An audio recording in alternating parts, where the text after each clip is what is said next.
बहुत स्वागत है आपका। धर्मांतरण की सबसे पहले बात करेंगे। मध्य प्रदेश में तमाम सख्ती के बाद भी लगातार धर्मांतरण के मामले सामने आ रहे हैं। दमोह में बाल गृहों की आड़ में धर्मांतरण का खेल चल रहा है। कहीं नाबालिग को पादरी बनाया जा रहा है तो कहीं मासूमों की धार्मिक स्वतंत्रता के अधिकार का हनन किया जा रहा है। राष्ट्रीय बाल अधिकार संरक्षण आयोग के अध्यक्ष का आरोप है कि इस षड्यंत्र में अधिकारी और कर्मचारी भी शामिल हैं।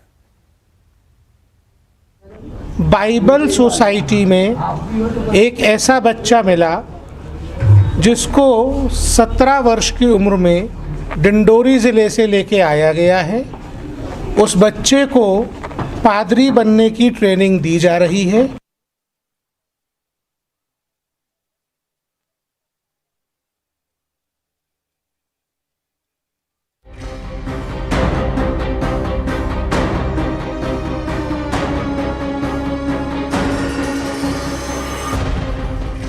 हमारा काम रिलीजियस प्रैक्टिसेस सिखाना है या एक सेकुलर इंस्टीट्यूट चलाना है? बोलो, क्यों ले आते हो चर्च?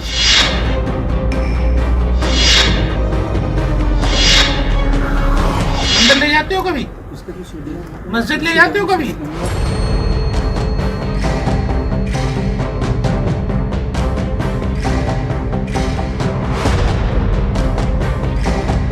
राष्ट्रीय बाल अधिकार संरक्षण आयोग के अध्यक्ष प्रियंक कानूनगो का ये खुलासा, ये पूछताछ गेट पर लगा ये ताला बता रहा है कि एमपी में धर्मांतरण के खिलाफ कानून की किस तरह धज्जियां उड़ाई जा रही हैं। प्रियंक कानूनगो ने दमोह में कई संस्थानों का निरीक्षण किया जहां बच्चों को रखा जाता है।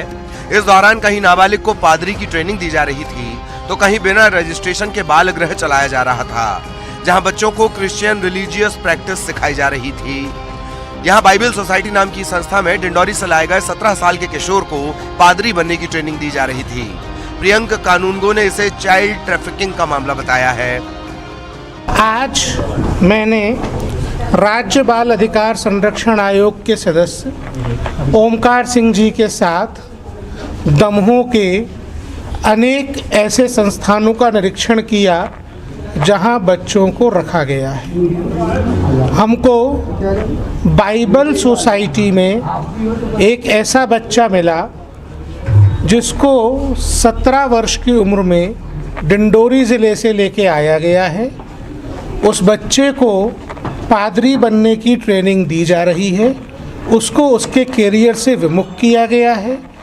उसको एक कृष्णा नाम के व्यक्ति ने यहाँ लाकर डिंडोरी से हेनरी नामक व्यक्ति को सौंपा था। प्रथम दृष्टया ये मामला चाइल्ड ट्रैफिकिंग का प्रतीत होता है। जिले में बिना रजिस्ट्रेशन बाल गृह चलाए जा रहे हैं। ऐसे में एक बाल गृह के निरीक्षण के दौरान प्रियंक कानूनगो और इनकी टीम को रोकने की कोशिश की गई। Central India Christian services society का ये चिल्ड्रन होम रजिस्टर्ड नहीं था। जब टीम इसके निरीक्षण के लिए गई तो संस्था के लोगों ने ताला लगा दिया। टीम का रास्ता रोका गया। इसके बाद पुलिस की मदद से टीम अंदर गई। प्रियंक कानूनगो का कहना है कि यहाँ 91 बच्चों के नाम दर्ज थे। इनमें से 46 दिव्यांग बच्चे मौजूद थे। इन्हें क्रिश्चियन रिलीजियस प्रैक्टिस सिखाई जा रही थी। प्रियंक कानूनगो के मुताबिक यह गैर कानूनी है। बाल संरक्षण आयोग ने आधारशिला संस्थान का भी निरीक्षण किया। यहाँ बाल भवन में अनियमितताएं मिली। प्रियंक कानूनगो ने बताया कि जिन बच्चों को एडॉप्शन के जरिए परिवारों को दे दिया गया था उन बच्चों को भी संस्थान वापस ले आया। जिन बच्चों के धर्म का पता नहीं उन्हें क्रिश्चियन धार्मिक पहचान दी जा रही है। प्रियंक कानूनगो ने इसे धार्मिक स्वतंत्रता का उल्लंघन बताया और इन मामलों में एफआईआर दर्ज किए जाने की बात कही। दूसरा मामला central India Christian services society का था, जो कि एक चिल्ड्रन होम चलाते थे। वो चिल्ड्रन होम पंजीकृत नहीं था। जब हम वहाँ पे निरीक्षण के लिए गए तो संस्था के लोगों ने ताला लगा दिया। हमको दरवाजे के अंदर नहीं आने दिया। हमारा रास्ता रोका गया। शासकीय काम में बाधा पहुंचाने का प्रयास किया गया। बच्चों को शटर के अंदर बंद कर दिया गया। हमारे सदस्य ओमकार सिंह जी बड़ी मुश्किल से पुलिस की सहायता से अंदर गए। हम बड़ी मुश्किल से, पुलिस ने जब वहाँ फेंसिंग का एक टूटा हुआ हिस्सा था उसके माध्यम से हमको अंदर भेजा। जाकर हमने देखा 91 बच्चों के नाम दर्ज थे। कुल 46 बच्चे हमको वहाँ मिले। उनमें से अधिकांश बच्चे हिंदू धर्म को मानने वाले थे, एक बच्चा मुस्लिम धर्म को मानने वाला था, सभी बच्चे दिव्यांग थे। उन बच्चों को क्रिश्चियन रिलीजियस प्रैक्टिसेस सिखाई जा रही थी। धर्मांतरण बाल अधिकारों के संरक्षण को लेकर कई सख्त कानून हैं। इसके बाद भी ये संस्थान कैसे नियमों की धज्जियां उड़ा रहे हैं? कहीं ऐसा तो नहीं कि मिलीभगत से ये खेल चल रहा हो? प्रियंक कानूनगो ने महिला बाल विकास विभाग के अधिकारियों पर इस षड्यंत्र में शामिल होने का आरोप लगाया। उनका कहना है कि बाल कल्याण समिति की पदाधिकारी, बाल संरक्षण समिति के अधिकारी इस निरीक्षण की गोपनीय जानकारी लीक करते पकड़े गए। स्वयं एफआईआर दर्ज कराई है। चूंकि यहाँ का महिला बाल विकास विभाग न केवल उदासीन है, परंतु यहाँ के अधिकारी इस आपराधिक षड्यंत्र में शामिल प्रतीत होते हैं। हमने साफ साफ कहा था कि ये जांचें गोपनीय हैं, ये निरीक्षण औचक हैं, लेकिन यहाँ की बाल कल्याण समिति की एक पदाधिकारी, यहाँ के बाल संरक्षण विभाग के अधिकारी उक्त बाल गृहों के अधिकारियों को, कर्मचारियों को सूचना प्रेषित करते हुए रंगे हाथों पकड़े गए। प्रियंक कानूनगो का यह आरोप बेहद गंभीर है। जिले में बाल गृह कानून तोड़ रहे हैं और जैसा कि आरोप है, महिला बाल विकास विभाग के अधिकारी इस खेल में शामिल हैं। इन मामलों में आयोग ने 10 लोगों के खिलाफ एफआईआर दर्ज करवाई है। इन संस्थानों के साथ इन अधिकारियों के खिलाफ भी सख्त कार्रवाई की जरूरत है। धर्मेश पांडे, न्यूज़ 18, दमोह। मंदिर ले जाते हो कभी? मस्जिद ले जाते हो कभी? तो चर्च को ले जाते हो?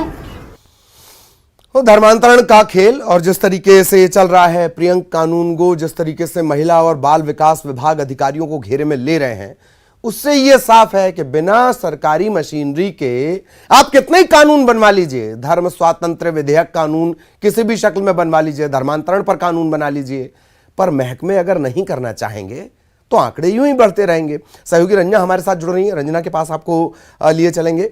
रंजना, प्रियंक कानूनगो कार्रवाई भी उन्होंने की और आरोप भी वो लगा रहे हैं। कार्रवाई हुई, अच्छी बात है, एक्शन होते रहना चाहिए। सवाल यह है कि वो सरकारी मशीनरी को भी कटघरे में खड़ा करते हैं। रंजना,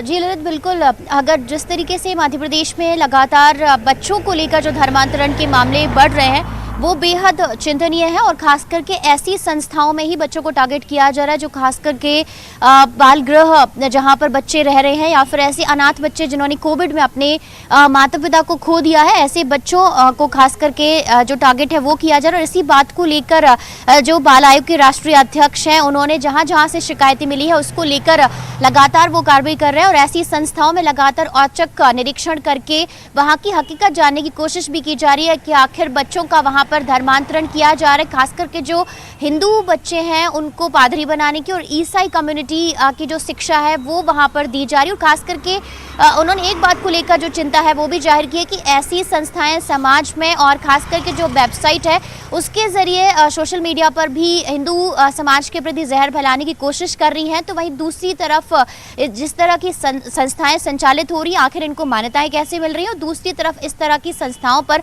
अंकुश जरूर लगना चाहिए। खास करके जो उन्होंने रायसेन की संस्था का जिक्र किया था जहां पर बच्चों के सरनेम ही बदल दिए गए, तो इस तरह का अधिकार ऐसी संस्थाओं को नहीं है। इसी बात को लेकर उन्होंने कड़ी आपत्ति भी दर्ज कराई और ये भी कहा है कि अब उन्होंने एफआईआर दर्ज करा दी है और इस तरीके से जो दिशा निर्देश बाल आयोग की तरफ से अब जारी किए जाएंगे, इसको लेकर अब ये देखना होगा कि क्या कुछ कड़ा एक्शन अब सरकार की तरफ से लिया जाएगा, क्योंकि ये बेहद ही गंभीर मामला है अगर देखा जाए मध्य प्रदेश में। क्योंकि ना सिर्फ दमोह में ये पहला मामला नहीं है ललित, इससे पहले रायसेन में भी, रतलाम में और कई जिलों में इस तरह के मामले आए जिसमें खास करके जो बच्चे हैं उनको टारगेट किया जा रहा है। तो अब इस पर बहुत जो गंभीरता से कार्रवाई करने की जरूरत है ताकि आने वाले दिनों में जो शिशु बाल गृह है या फिर दूसरी जगहों पर जहां बच्चों की नींव मजबूत करने को लेकर जो उनको आगे बढ़ाने को लेकर उनको रखा जा रहा है, लेकिन यहाँ पर उनकी नींव मजबूत नहीं की जा रही है बल्कि दूसरे धर्म में कन्वर्ट करने को लेकर जो कोशिशें हैं वो वहां पर लगातार विदेशी फंडिंग के जरिए की जा रही है। तो ऐसे में इन तमाम संस्थाओं पर कार्रवाई करने की जरूरत है ताकि इस तरह से बच्चों को टारगेट करने से रोका जा सके। ललित जी जी, रंजना आप मुझे सुन पा रही हैं? रंजना के पास हम जाएंगे, पहले एक महत्वपूर्ण बात जो अपने दर्शकों से साझा कर ली जाए। ये सरकारी साइट के मुताबिक है। बाल अधिकार की जब जिक्र किया जाए, दूसरे नंबर का पॉइंट है बच्चों के सर्वोत्तम हितों को सभी सार्वजनिक एवं निजी संस्थाएं अपने कार्य एवं क्रियाकलापों में प्राथमिकता देंगे। Point number 1। दूसरी बात, बहुत अच्छी बात है कि बाल अधिकार संरक्षण आयोग ने कार्रवाई की है। इन्हीं प्रियंक कानूनगो के हवाले से एक रिपोर्ट कहती है कि 7 लाख बाल श्रमिक हैं।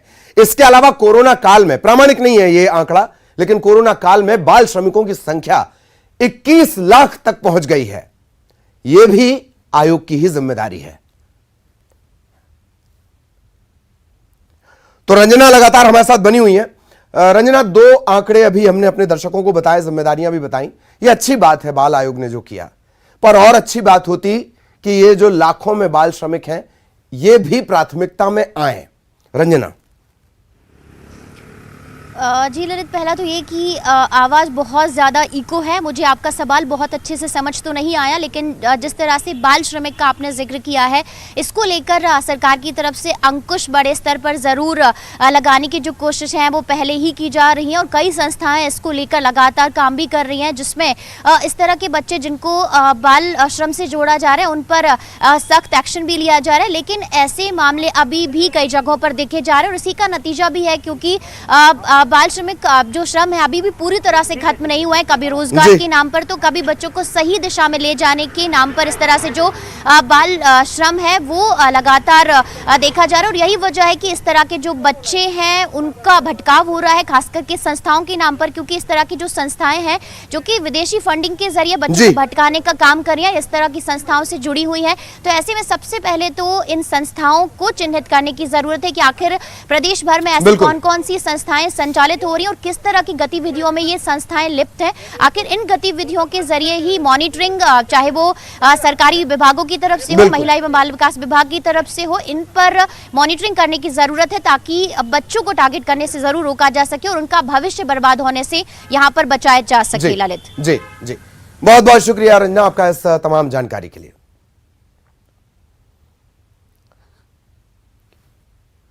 महिला बाल विकास विभाग के अधिकारी भी षड्यंत्र में शामिल हैं। अधिकारियों ने ही निरीक्षण की सूचना भी ली की, इस तरह के आरोप भी लगे हैं।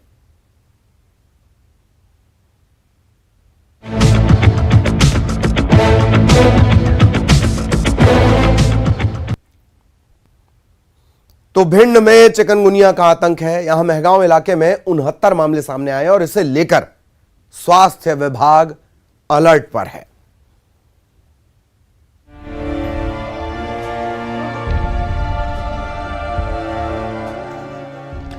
भिंड के मेहगांव इलाके का शंकरपुरा गांव, इस गांव में चिकनगुनिया का कहर टूटा है। यहां एक साथ चिकनगुनिया के 69 मामले सामने आए। इतनी बड़ी तादाद में चिकनगुनिया के मामले सामने आने के बाद स्वास्थ्य विभाग में हड़कंप है। जिला मलेरिया अधिकारी का कहना है कि डॉक्टर्स की टीम ने शंकरपुरा और सुखवासीपुरा गांव में जांच की और जिले में लगातार निगरानी की जा रही है। इसकी बहुत बड़ी समस्या है, लोग यहाँ बहुत परेशान हो रहे हैं। 1.5-2 महीना हो गया लोगों की तबीयत खराब हुए और लोग पहले से अभी व्यवस्था हुई है जो शिकायत करी उस वजह से यहाँ डॉक्टर आए हैं। अभी गांव में 60 घर होंगे, तामे आधे जने तो बीमार का को एक आधे जने बच्चों से बीमार है जी। क्या दिक्कत आ रही है आप लोगों को? जी हाथ पांव पर आ रहे हैं, गांठ में पीर हो रही, बुखार आ रहा हो। बुखार भी आ रहा है अभी भी? हाँ। जिले में चिकनगुनिया के मामले सामने आने के बाद स्वास्थ्य विभाग इसकी रोकथाम में जुटा है। इसके लिए जिला मलेरिया विभाग की टीम भिंड शहर की मॉनिटरिंग में लगी हुई है। इसके साथ ही ब्लॉक स्तर पर भी टीमें निगरानी कर रही हैं। क्षेत्र में देखने को मिला है कई सारे केसेस एक्टिव बताए जा रहे हैं, क्या स्थिति बनी हुई है? बिल्कुल, इस साल चिकनगुनिया स्टार्ट हुआ है। मलेरिया तो बिल्कुल नहीं है, पर चिकनगुनिया स्टार्ट कर चुका है। लोगों को जागरूक होने की ज़रूरत है क्योंकि ये समस्या आगे हो सकता है बढ़े।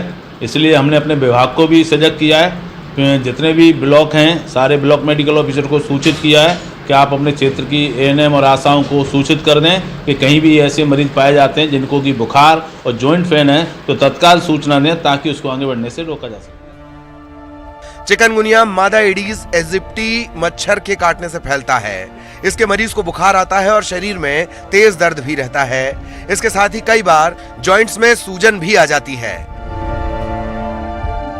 इसके लक्षण ये है, शरीर में दर्द के साथ जॉइंट में पेन रहता है, बुखार आता है, जी मिचलाना, उल्टी और पसीना आना, ये सब लक्षण है। लेकिन इससे सबसे बड़ी समस्या है कि जॉइंट जब इन्वॉल्व हो जाते हैं तो इसका दर्द हो सकता है 10 दिन से 1 आध महीने तक रहे, तो लोगों को काम करने में समस्या तो आती है निश्चित तौर पर। जिले में चिकनगुनिया का प्रकोप है, स्वास्थ्य विभाग निगरानी में जुटा है, लेकिन लोगों को भी सतर्क रहने की जरूरत है। टंकियों, बेकार टायरों जैसी जगहों पर जमा पानी में चिकनगुनिया के मच्छर प्रजनन करते हैं। ऐसे में साफ सफाई बेहद जरूरी है। अनिल शर्मा, न्यूज़ 18 भिंड। इधर बुरहानपुर में कांग्रेस प्रवक्ता के मिश्रा ने विवादित बयान देकर प्रदेश की सियासत को फिर गरमा दिया है। के मिश्रा यहां राहुल गांधी की भारत जोड़ो यात्रा की तैयारियों का जायजा लेने पहुंचे थे। मीडिया के सवालों के जवाब में मिश्रा ने कहा कि बीजेपी में अब कोई मर्द नहीं बचा। क्या कुछ कहा आप भी सुन लीजिए।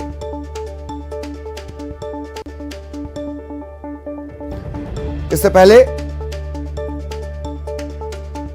ब्राह्मणों को लेकर भी विवादित बयान दे चुके हैं और मसला सिर्फ ये नहीं कि विवादित बयान यही है, एक लंबी चौड़ी लिस्ट है के मिश्रा के विवादित बयानों की।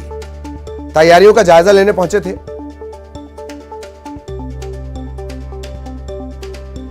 अपनी पार्टी की तारीफ करते करते बीजेपी पर तंज कसने की कोशिश के दौरान ऐसा कुछ बोल गए जो निश्चित तौर पर अब भारी पड़ने वाला है। और यह कोई पहली बार नहीं है, इससे पहले भी वो इस तरह के बयान दे चुके हैं। पार्टी में आदरणीय सुमित्रा महाजन जी महिलाओं के मर्द निकली हैं, बाकी के तो भाजपा में मेरी निगाह में कोई मर्द बचा ही नहीं है।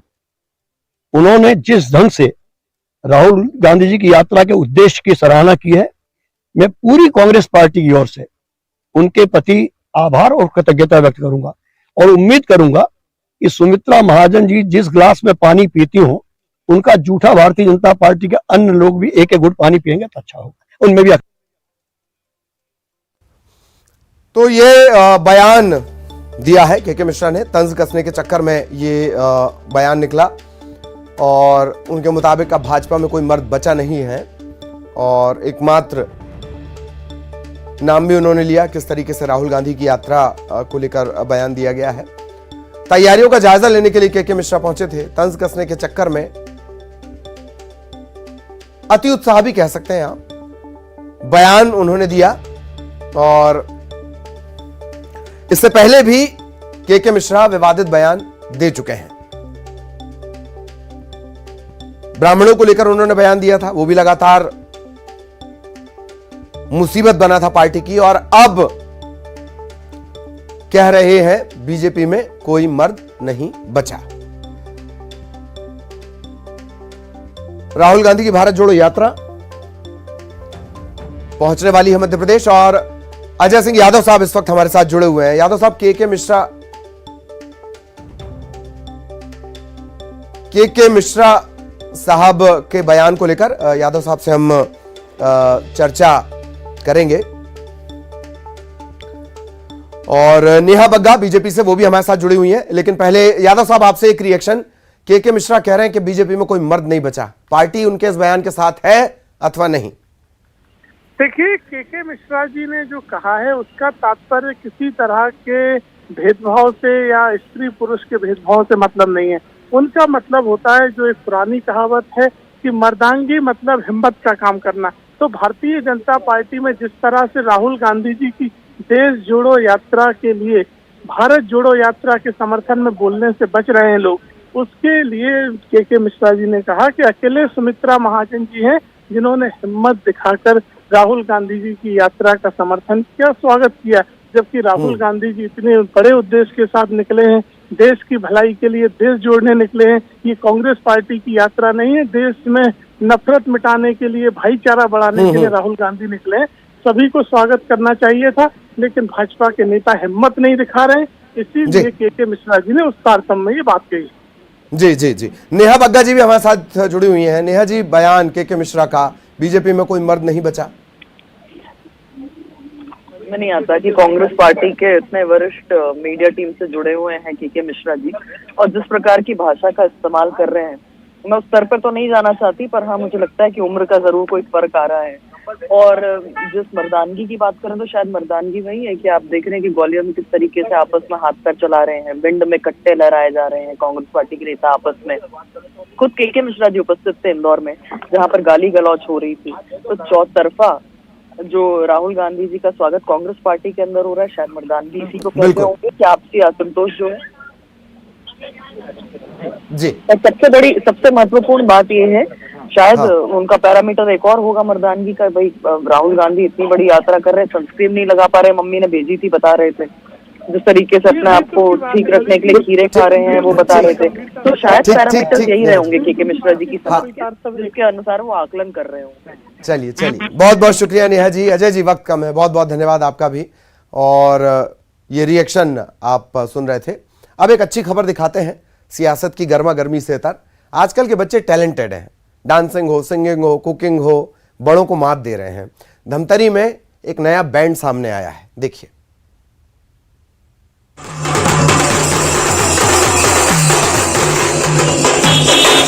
होठों पर मुस्कान, कोई खिलखिला रहा है तो कोई बेहद संजीदा।